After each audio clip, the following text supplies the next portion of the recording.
Hi guys, welcome back to my YouTube channel. ಎಲ್ಲರೂ ಹೇಗಿದ್ದೀರಾ? ಎಲ್ಲರೂ ಆರಾಮಾಗಿದ್ದೀರಾ ಅಂತ ನಾನು ಕೂಡ ಸೂಪರಾಗಿದ್ದೀನಿ. ಇವತ್ತು ಮತಿತಾಳೇಶ್ವರ ದೇವಸ್ಥಾನಕ್ಕೆ ಬಂದಿದ್ದೀವಿ. ಕಂದೆಗಲ ಹತ್ರ ಇರೋದು. ಎಷ್ಟೋ ದಿನ ಆಗ್ಬಿಟ್ಟಿತ್ತು ಬಂದು, ಸೊ ಇವತ್ತು ಬಂದಿದ್ದೀವಿ. ಇಂದನೂ ಕೂಡ ಏನು ಅಂದರೆ ಏನೂ ತಿಂದಿಲ್ಲ. ಇವಾಗ ಹೋಗಿ ತಿನ್ನಬೇಕು. ನಡಿ ಮಗನೇ ಹೋಗೋಣ. ಇವನು ಕೆಳಗಡೆ ನಡ್ಕೊಂಡು ಬರಬೇಕು ಅಂತ ಅವನು. ಹೋಗ್ತಿದ್ದಾಗೆ ಮೊದಲು ಕೊಳ ಸಿಗುತ್ತೆ. ಕೊಳದಲ್ಲಿ ಕೈ ಕಾಲು ಮುಖ ಎಲ್ಲ ತೊಳ್ಕೊಂಡು ತಲೆ ಮೇಲೆ ನೀರು ಹಾಕ್ಕೊಂಡು ಅದಾದಮೇಲೆ ಎಂಟ್ರೆನ್ಸ್ಗೆ ಹೋಗ್ತೀವಿ.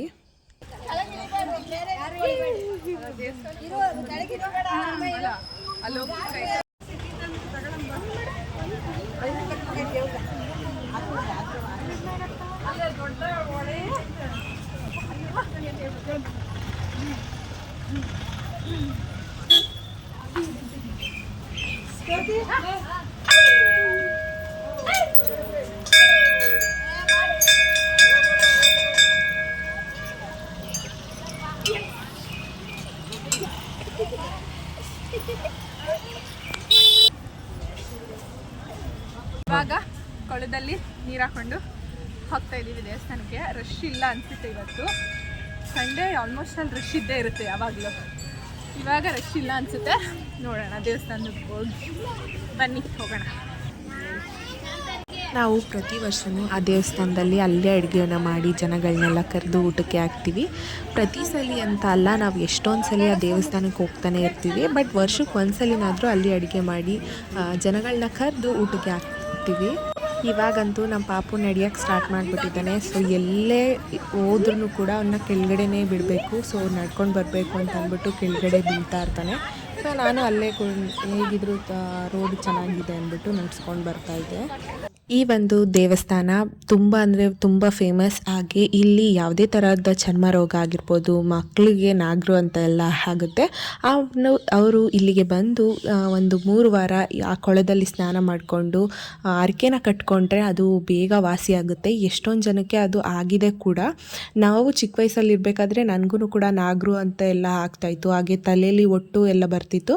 ಸೊ ಆವಾಗ ಇಲ್ಲಿ ದೇವಸ್ಥಾನದಲ್ಲಿ ಬಂದು 3 ವಾರ ಆ ದೇವಸ್ಥಾನದಲ್ಲಿ ಕೊಳದಲ್ಲಿ ಸ್ನಾನ ಮಾಡ್ಕೊಂಡು ಹೋಗಿ ಅಲ್ಲಿ ಪೌಡರು ಮತ್ತು ಚಕ್ಕೆ ಪುಡಿ ಏನೇನೋ ಕೊಡ್ತಾರೆ.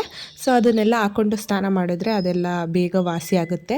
ಆ ಒಂದು ಪುಣ್ಯಕ್ಷೇತ್ರಕ್ಕೆ ಅಕ್ಕಪಕ್ಕದ ಹಳ್ಳಿಗಳಿಂದ ಎಲ್ಲ ತುಂಬ ದೂರದಿಂದನೂ ಕೂಡ ಜನಗಳು ಬರ್ತಾರೆ. ಹಾಗೆ ಜನಗಳು ಅಲ್ಲೇ ಬಂದು ಕೊಳದಲ್ಲಿ ಸ್ನಾನ ಮಾಡಿಕೊಂಡು ಹರಕೆ ಹೊತ್ಕೊಂಡಿರ್ತಾರೆ. ಸೊ ಬಂದು ಅಲ್ಲೇ ಸೌದೆ ಒಲೆಯಲ್ಲಿ ಅಡುಗೆ ಮಾಡಿ ತಿಂದ್ಕೊಂಡು ನೆಲದೊಪ್ಪತ್ತನ್ನ ಬಿಟ್ಟು ಆದಮೇಲೆ ಹೋಗ್ತಾರೆ.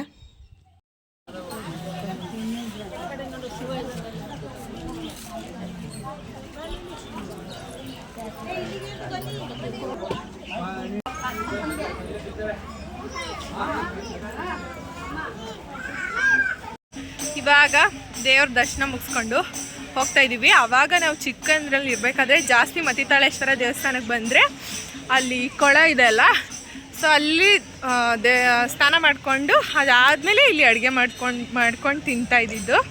ಬಟ್ ಇವಾಗ ಮನೆಯಿಂದನೇ ಬರೋದು ಲೇಟ್ ಆಗಿಬಿಡುತ್ತೆ ಅಂದ್ಬಿಟ್ಟು ಮನೆಯಲ್ಲೇ ಮಾಡ್ಕೊಂಡು ಬಂದುಬಿಟ್ಟಿರ್ತೀವಿ. ಆವಾಗ ಒಂಥರ ಚೆನ್ನಾಗಿರ್ತಿತ್ತು. ಆವಾಗ ಚಿಕ್ಕವಂದಲ್ಲಿ ಬರಬೇಕಾದ್ರೆ ಆ್ಯಂಡ್ ಆಟ ಸಾಮಾನು ತಗ್ಸ್ಕೊಳ್ತಾ ಇದ್ವಿ. ಇವಾಗ ದುಡ್ಡಿದೆ, ಆಟ ಸಾಮಾನು ತೊಗೊಳಕ್ಕಾಗಲ್ತು. ಹಾಗೆ ಇವಾಗ ನಮ್ಮ ಪಾಪಂಗೆ ತೊಗೊಡ್ಬೇಕಷ್ಟೆ. ಇವಾಗ ತಿಂಡಿ ಕೂಡ ಇನ್ನೂ ಮಾಡಿಲ್ಲ ಬೆಳಿಗ್ಗೆಯಿಂದ. ಇವಾಗ ಹೋಗಿ ತಿನ್ನಬೇಕು ಅಷ್ಟೇ ಮುದ್ದು. ಇವಾಗ ಬೆಳಿಗ್ಗೆಯಿಂದ ಏನಂದ್ರೆ ಏನೂ ತಿಂದಿಲ್ಲ. ಇವಾಗ ಹೋಗಿ ತಿನ್ನಬೇಕು. ಅಡುಗೆ ಮಾಡ್ತಾ ಇದ್ದಾರೆ. ತಿಂದೆಲ್ಲ ಹೇಗಿರುತ್ತೆ ಅಂದ್ಬಿಟ್ಟು ಕ್ಯಾಪ್ಚರ್ ಮಾಡ್ಕೊಳ್ತೀನಿ. ಸೊ ನೋಡ್ತೇವೆ. ಇವಾಗ ಅಡುಗೆ ಎಲ್ಲ ರೆಡಿ ಮಾಡವ್ರೆ. ಅನ್ನ, ಇದರಲ್ಲಿ ನೀರು ಕಾಯಿಸ್ತವ್ರೆ, ಅದರಲ್ಲಿ ಪಾಯಸ ಆಗಿದೆ, ಅಲ್ಲಿ ಸಾಂಬಾರ್, ಒಂದರಲ್ಲಿ ಬಾತು, ಒಂದರಲ್ಲಿ ಗೊಜ್ಜು ಎಲ್ಲ ರೆಡಿ ಮಾಡಾಯಿತು. ಇದೆ ಗೊಜ್ಜು, ಕಾಣಿಸ್ತಾ ಇಲ್ಲ. ಅಯ್ಯೋ, ತಟ್ಟೆ ಒಳಕ್ಕೆ ಬಿದ್ದೋಗ್ಬಿಡುತ್ತಲ್ಲ ಮಮ್ಮಿ. ಇದು ಬಾತ್ ಇಟ್ಬಿಟ್ಟವ್ರೆ, ಇದು ಸಾಂಬಾರ್. ನಾವಿವಾಗ ಈರುಳ್ಳಿ ಕುಯ್ತವಿ. ತಂಗಿ ಬಂದ್ಬಿಟ್ಟವಳೆ. ಅಲ್ಲಿ ಒಡೆಗೆ ಕಲಿಸ್ತವ್ರೆ. ಕಣ್ಣೆಲ್ಲ ಉರಿತೈತೆ ಸಕ್ಕತ್ತು. ಈರುಳ್ಳಿ ಕಟ್ ಮಾಡೋಕ್ಕಾಗದೇನೆ. ಇವಾಗ ಏನಿಲ್ಲ ಗೈಸ್, 1 ಇಯರಿಂದ ರೆಸ್ಟ್ ತಗೊಂಡಿದ್ದಾರಲ್ಲ ಅದೆಲ್ಲ ರಿಯಲ್ಸ್ ಇವಾಗ. ಅದಕ್ಕೆ ಈರುಳ್ಳಿ ಕಟ್ ಮಾಡ್ತಾ ಇದ್ದೀನಿ. ಕಣ್ಣಲ್ಲಿ ನೀರು ಬರ್ತಾ ಇದೆ.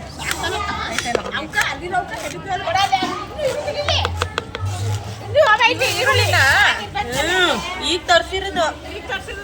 ನಾವಿವಾಗ ಮಾಡಿರೋದು ಪ್ರಸಾದ ಎಲ್ಲ ತಗೊಂಡು ದೇವ್ರಿಗೆ ಇಟ್ಬಿಟ್ಟು ಬರೋಕ್ಕೆ ಅಂತ ಹೋಗ್ತಾ ಇದ್ದೀವಿ. ಬೆಳಿಗ್ಗೆಯಿಂದ ಹಸ್ಕೊಂಡಿರ್ತೀವಲ್ವ, ಸೊ ಅದಕ್ಕೆ ಫಸ್ಟು ದೇವ್ರ ಹತ್ರ ಇಟ್ಬಿಟ್ಟು ಅದಾದಮೇಲೆ ಹೋಗಿ ಅಲ್ಲಿ ತಿನ್ನಬೇಕಾಗಿರೋದು. ಸೊ ಇವಾಗ ತಗೊಂಡೋಗಿ ಅಲ್ಲಿ ಕಾಣಿಸ್ತಿದ್ಯಲ್ಲ ಅಲ್ಲಿಗೆ ಇಟ್ಬಿಟ್ಟು ಬರ್ತೀವಿ. ಸೊ ಅದಾದಮೇಲೆ ಅಲ್ಲಿ ಅವರೇ ಎಲ್ಲ ಸೊ ಇಟ್ಬಿಟ್ಟು ಬಂದು ಆಮೇಲೆ ತಿನ್ನೋದು ನಾವು ಅಷ್ಟೇ.